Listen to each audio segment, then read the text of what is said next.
used to have to speak after Martha Ann. I just had to raise the thing up a little bit. First of all, start of the year, I told the kids about Martha Ann Dow. Some of the new kids didn't know her.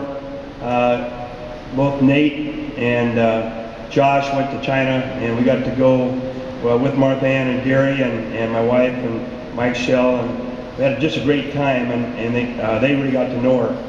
But we dedicated this season to her and future seasons. She was such a special lady, and again, as people said, I'm sure she's very proud of us right now, looking down on us. Anytime you have a successful program, you have to have an outstanding administration. I've been here through all 5 presidents, and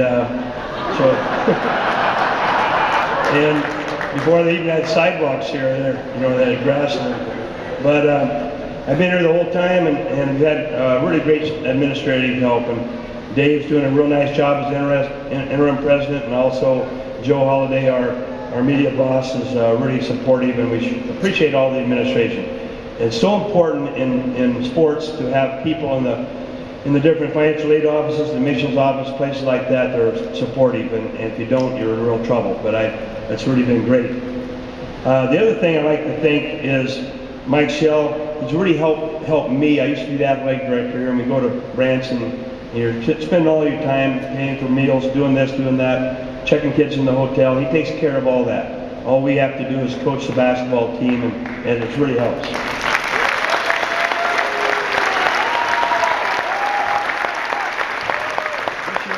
We had an opportunity to travel with the women's basketball team, and Tom Loney got the program started, had 5 great years, a very good friend, and we were able to hire Matt as our new coach, and just carried it on with another 20-win season.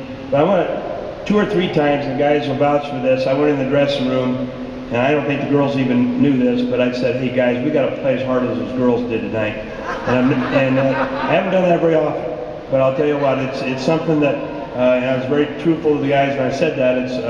They had a great year and play the game right. The other thing, we go on the bus together, the girls in the front, got coaches in the middle, the guys in the back, and we support each other.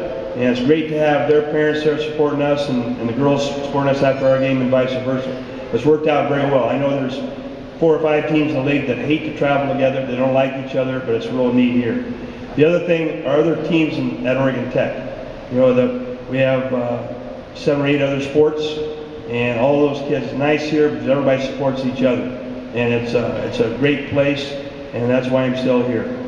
Had a couple emails, several, at 8 or 9 of my ex-players from overseas. Florian's over in Latvia right now. He emailed me, got a call from Mitrovic in Spain, Amelia. Got calls from 9 foreign kids after he won it. They were all listening to it overseas.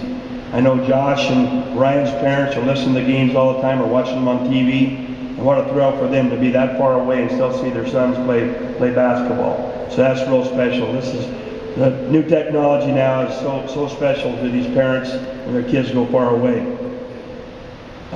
Support staff. We have Tony Hartley, who's done it for years, and there's Sam and Bert and Richard Steckley, all the people at the bench, every time they're at the games doing a great job, and again, we certainly appreciate them.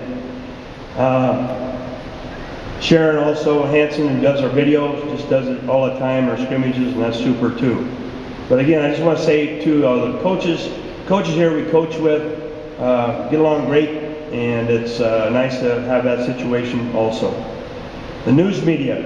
I've been around a lot. I've listened to a lot of ball games all my life, and Bobby Thompson's been unbelievable. Mike's helping him this year, doing a great job. But we don't have a better people all over the country say how great are to listen to ball games, and that's very important in having a successful program too. I want to thank my wife for putting up with me.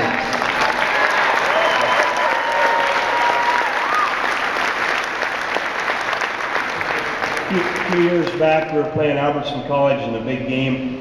I like to sometimes soak in the bathtub and relax before the game. I got a phone call, and I went and answered the phone, put my clothes on, went to the game, came back 4 hours later, and we had water all over the house.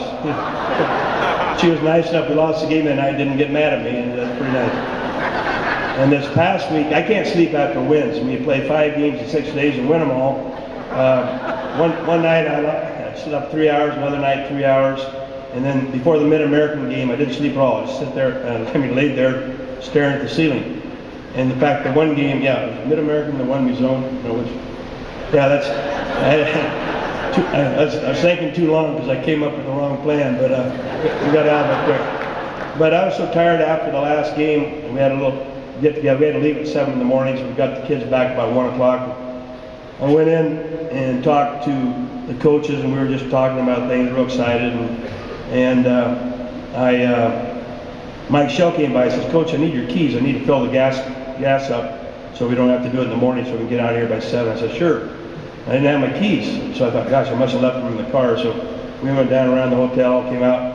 I left the car running out there for about an hour.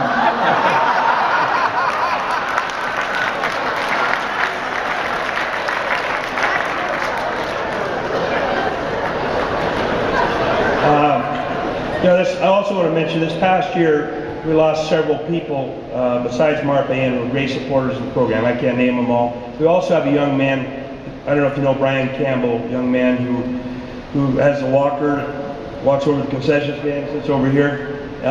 Great little guy. Well, he's day to day right now, and really in tough shape, and I'd like to have you have some prayers for him tonight if you could.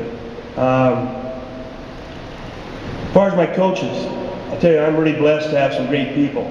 Mike Bazan, I was coaching Medford Legion ball in 1968, and Mike was on that great baseball team. Falcons got second and third in the nation. And got to know him a little bit then, and then he went to Southern Area as a senior, I think, when he was a freshman, and knew him a little bit. And then I asked him to come coach with me in the late 70s. I think it was 2 years, and we got to go to Kansas City one year in 79. We had Drew Schubert, a bunch of great players, local kids back then. And he worked with me for a couple of years, and he went into administration, had to leave for several years, and he retired. And we got him to come back. He was doing a lot of games with Bobby. But Mike's been a great friend and also a great coach. The nice thing, we very compatible about our feelings about how to do things. And it's sometimes I'll come up with something and he think, maybe the coach would better wait until Monday for that. Because I like to put stuff in 10 minutes before the ball game sometimes. But he's really been a great sounding board for me, and just a great coach, a great person, and I sure appreciate his help.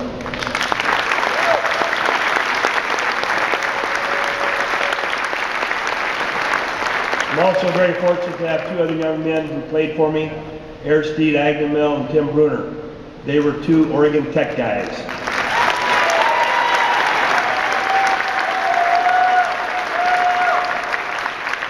We don't call a guy an Oregon Tech guy unless he does things the right way. These 2 guys are warriors on the boards. They're about as tough as you can imagine, and what great help they are to the program. We appreciate them. They both work full-time in other areas. Sometimes we practice at 6 in the morning, sometimes 2:30 in the afternoon. They can't make it all the time because of their jobs, but they're invaluable to us.